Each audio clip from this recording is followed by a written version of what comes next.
Shalom semua, saya mahasiswa IKN. Perkenalkan, nama saya Veronica Damayanti dengan NIM 220101131, Prodi Pendidikan Agama Kristen, semester 1 dengan mata kuliah Teologi Sistematika dan dosen pengampu Dr. Baginda Sitompul MPDK. Di sini saya akan menyampaikan topik mengenai Allah. Selamat mendengarkan dan semoga bermanfaat. Pertama, saya akan menjelaskan apa itu arti nama Allah. Allah menurut kekristenan adalah wujud mulia raya maha kekal yang menciptakan dan memelihara segala sesuatu. Umat Kristen percaya bahwa Allah itu transenden atau sepenuhnya lepas dan terpisah dari jagat bendawi, sekaligus imanen atau melibatkan diri. Ajaran-ajaran Kristen tentang imanensi Allah, keterlibatan Allah, dan cinta kasih Allah kepada umat manusia memungkiri keyakinan akan keselamatan atau kesehakikatan Allah dengan jagat ciptaannya, tetapi meyakini bahwa hakikat keilahian Allah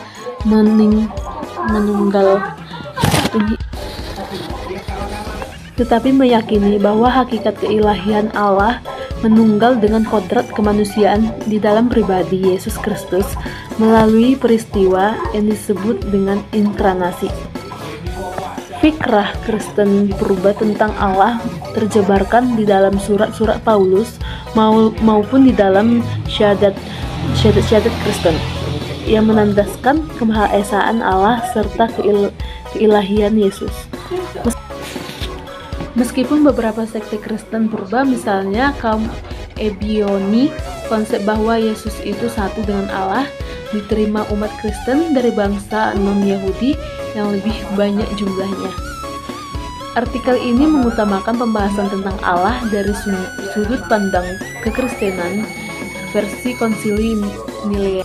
Meskipun tidak memuat doktrin resmi mengenai Tritunggal, kitab suci Perjanjian Baru berulang kali berbicara tentang Bapa, Putra, dan Roh Kudus dengan cara yang mengarahkan orang menuju pemahaman tentang Allah yang Tritunggal. Tritunggal bukanlah triteisme karena tidak menyirat keberadaan tiga Allah terpisah. Sekitar tahun 200, Tertullianus merumuskan salah satu revisi doktrin Tritunggal yang menemukan keilahian Yesus secara gamblang dan nyaris sempurna separipurna. Doktrin Tritunggal definitif yang dirumuskan Konsili Ekumene tahun 381. Boleh dikatakan doktrin Tritunggal adalah ajaran bahwa Allah yang Maha Esa itu wujud di dalam tiga pribadi yang sehakikat, yakni pribadi Allah Bapa, pribadi Allah Putra, dan pribadi Allah Roh Kudus. Para penganut doktrin Tritunggal yang merupakan golongan mayoritas di dalam kekristenan menjunjung tinggi doktrin ini sebagai intisari iman mereka. Istilah Allah berasal dari kata al-ilahi. Al atau the dalam bahasa Inggris, ilah atau Tuhan, jadi artinya Tuhan yang satu. Nama Allah ini telah dikenal dan dipakai. Elohim adalah nama pertama yang diberikan kepada Sang Pencipta dalam kitab suci umat Kristiani yang ditulis dalam bahasa Ibrani yang kemudian diterjemahkan ke dalam bahasa Indonesia dengan istilah nama Allah. Sifat-sifat Allah yang unik yaitu Allah itu maha hadir, Allah itu maha tahu, Allah itu maha kudus, Allah itu maha tinggi, Allah itu kekal, Allah itu tidak berubah, Allah itu sempurna dan kudus. Allah itu Tritunggal. Bukti bahwa Allah itu adalah adanya pertukaran siang dan malam dan yang teratur, adanya benda-benda langit yang mengelilingi matahari secara terang. Cara kita mengenal Allah itu dengan Allah menjadi manusia. Anak Allah menjadi anak manusia dan menjadi jembatan antara Allah dan manusia. Hanya melalui anak Allah barulah manusia dapat memperoleh pengampunan, berdamai dengan Allah, dan memperoleh keselamatan kekal. Doktrin Kristen atau Kristiani yang bertentangan Tritunggal atau Trinitas, kata Latin yang secara harfiah berarti tiga serangkai, dari kata trinus atau rangkap tiga. ketiga menyatakan bahwa Allah adalah 3 pribadi yang sehakikat, Bapa, Putra, dan Roh Kudus, sebagai satu Allah dalam 3 pribadi ilahi. Ketiga pribadi ini dapat dibedakan tetapi merupakan satu. Sedangkan pribadi adalah siapa dia. Para bapak gereja memandang elemen-elemen perjanjian lama seperti penampakan tiga orang kepada Abraham di dalam kitab Kejadian sebagai pertanda Tritunggal. Tetapi mereka memandang perjanjian baru sebagai suatu dasar untuk mengembangkan konsep Tritunggal. Siapakah Allah orang Kristen? Apakah ia sama dengan Allah yang dikenali dan disembah agama lain? Pernyataan ini benar-benar sensitif. Orang Kristen mengklaim bahwa Allah Trinitarian adalah satu-satunya Allah yang hidup dan benar. Klaim ini bukan suatu bentuk organisasi rohani, tetapi lebih merupakan manifestasi dari iman yang lahir dari ajaran Alkitab. Allah Trinitatis adalah sebuah doktrin yang mendasar bagi iman Kristen.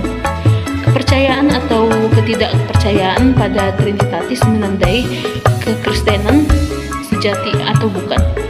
Meskipun kata-kata Trinitatis tidak dapat dalam Alkitab, tetapi doktrin ini secara gamblang diajarkan di Alkitab.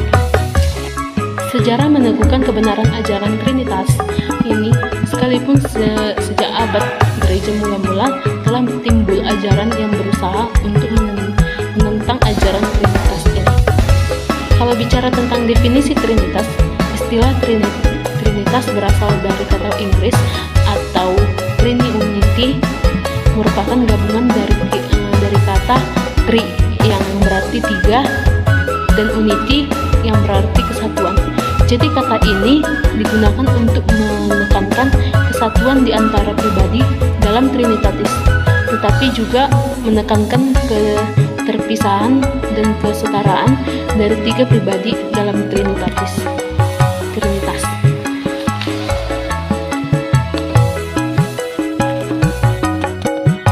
Ajaran Allah Trinitas merupakan satu-satunya jalan untuk mengharmoniskan ayat-ayat Alkitab yang menyatakan ketunggalan dan kejamakan Allah tersebut. Definisi teologi proper adalah usaha ilmiah untuk menyelidiki hal-hal yang dapat diketahui mengenai Allah, keberadaannya, kepribadiannya, sifat-sifatnya, serta perbuatan-perbuatannya. Problem pengetahuan manusia akan Allah. 1. Allah itu dapat diketahui dan dipahami sepenuhnya, karena pikiran manusia tidak dapat menjangkau kedalaman pengertian sepenuhnya. 2.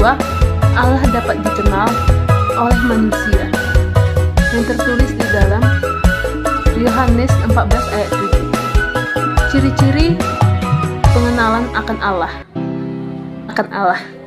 Pengetahuan akan Allah dapat digolongkan dalam hubungan dengan sumbernya, isinya, dan maksudnya. 1. Sumbernya. Allah adalah sumber pengenalan kita tentang Dia.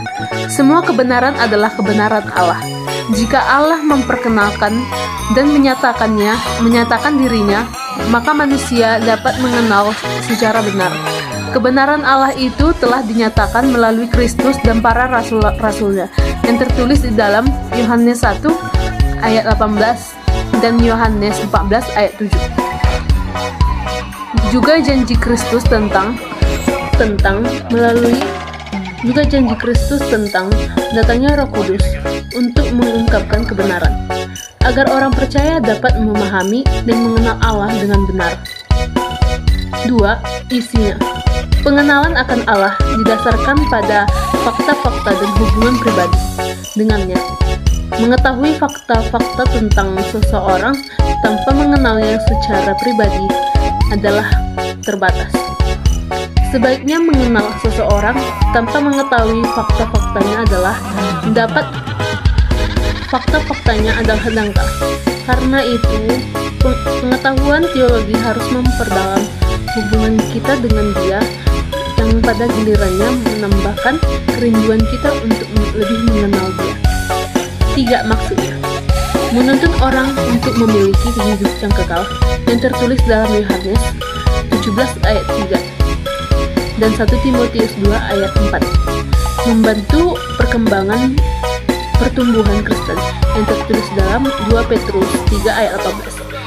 Dengan pengalaman yang bersifat pengajar, yang tertulis dalam Yohanes 7 ayat 17. Dan dengan pola hidup yang berbeda, yang tertulis dalam Filipi 1 ayat 9 sampai 10. Memperingatkan tentang hukuman yang akan datang, yang tertulis dalam Hosea 4 ayat 6.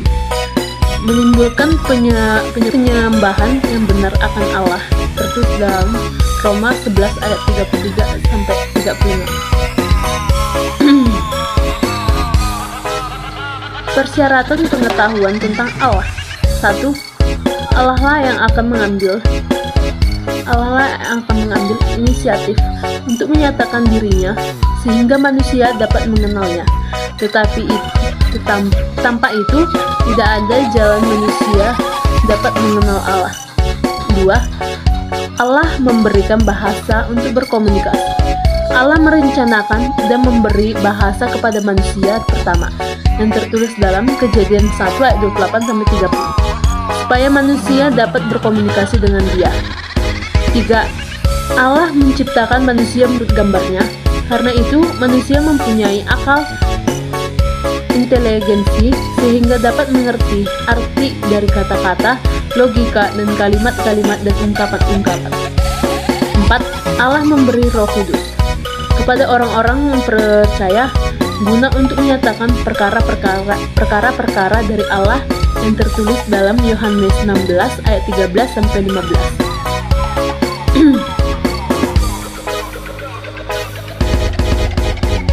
Teori-teori sekuler tentang Allah. 1.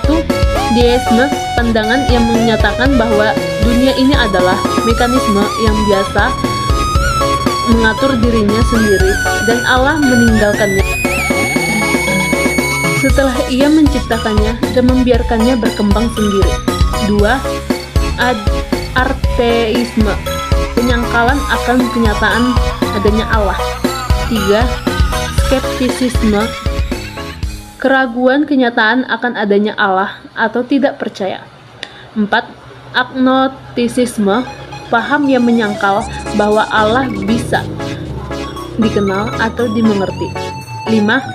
Panteisme, kepercayaan bahwa segala sesuatu adalah Allah dalam imanensi Allah adalah sedemikian rupa dalam ciptaan sehingga Ia tidak mungkin terpisah dari segala ciptaannya itu. 6. Politeisme, paham yang mengakui ada banyaknya Allah. Allah itu roh. Allah merupakan zat tetapi bukan zat bendawi, melainkan rohani. Tuhan Yesus mengatakan Allah itu roh, yang tertulis dalam Yohanes 4 ayat 24. Artinya, Allah itu tidak berbeda dan tidak berwujud, yang tertulis dalam Lukas 24 ayat 39. Kalau Allah adalah roh, maka Ia pasti tidak berbadan dan tidak berwujud. Karena itu, hukum kedua dari 10 hukum melarang segala jenis patung atau gambar dilandasi oleh kedua atau hakikat Allah, yang tertulis dalam Keluaran 20 ayat 4. Demikian juga pelanggaran penyembahan berhala, yang tertulis dalam Imamat 24 ayat 1. Meskipun demikian, di dalam Alkitab dijelaskan suatu penggambaran Allah seperti manusia, yang di dalam Alkitab dijelaskan suatu penggambaran Allah seperti manusia memiliki alat-alat tubuh. Ini mengatakan penggambaran antroponortisme dan gambaran-gambaran simbolis yang dipakai untuk membuat Allah nyata dan juga mengungkapkan berbagai minat. 1. Istilah atribut artinya adalah yang melekat atau yang dimiliki. Cara menentukan atribut-atribut Allah. Cara kasualitas atau sebab akibat, mencari akibat-akibat yang ada di dunia ini. Cara negasi atau penyangkalan, menyingkirkan segala tidak sempurna yang ada pada ciptaannya. Cara meninggikan, memberikan kemampuan pada Allah setinggi-tingginya. Cara penyataan atau pewahyuan sesuai dengan firman Allah. Hanya Allah yang berhak memberi penjelasan akan sifat-sifatnya. 3. Pembagian atribut-atribut Allah. 4. Atribut-atribut atau sifat-sifat yang tidak unik atau communicable, sifat yang dikomunikasikan. Atribut atau sifat Allah yang juga dimiliki oleh makhluk ciptaannya dalam batas-batas tertentu. A. Keberadaan Dia. Keberadaan Allah. Spiritualitas Allah yang tertulis dalam Yohanes 4 ayat 24. Allah adalah roh dan Allah juga tidak kelihatan. Artinya, esensi total Allah dapat semua hakikat spiritual Allah tidak akan pernah dilihat oleh manusia. Namun demikian Allah masih memperlihatkan dirinya kepada kita melalui hal-hal yang kelihatan dan yang diciptakan. B. Atribut mental atau intelektual. 1. Kemahatauan Allah mengetahui segala sesuatu tentang dirinya dan juga segala sesuatu apapun di dalam tindakan kekekalannya. Allah mengetahui segala sesuatu dan mengenal secara sempurna, mencakup masa waktu lampau atau yang akan datang. 2. Kebijaksanaan Allah.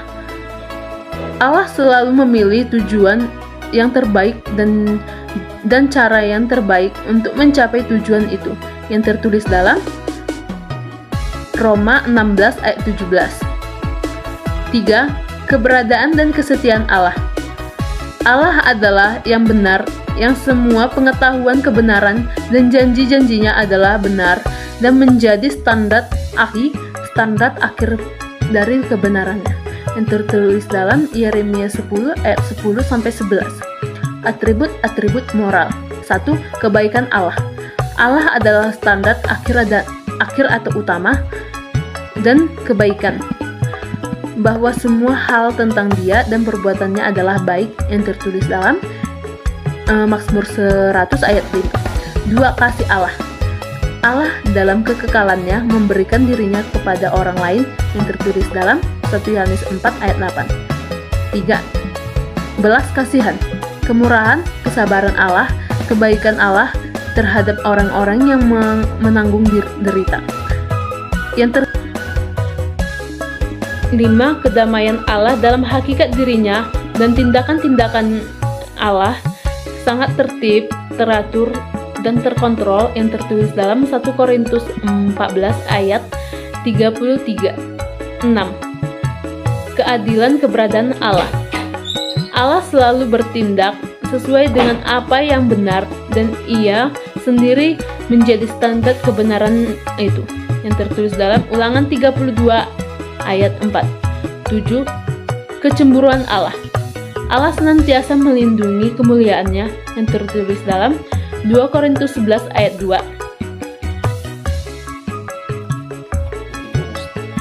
Arti nama-nama Allah dalam Perjanjian Baru.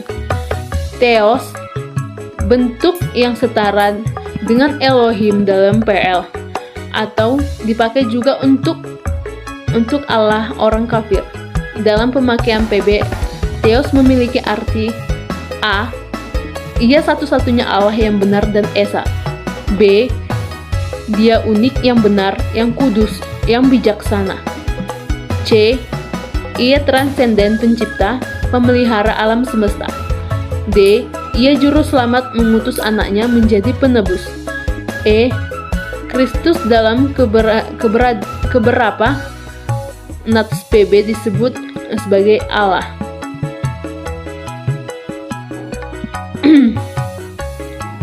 2.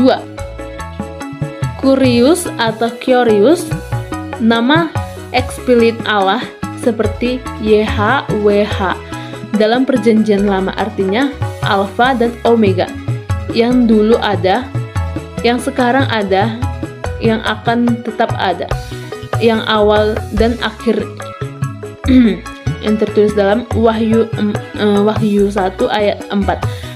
Arti kata ini menekankan supremasi atau otoritas sebagai tuan, pemilik, majikan, dan juga suami, atau berhala-berhala dipakai dalam PB sebanyak 717 kali.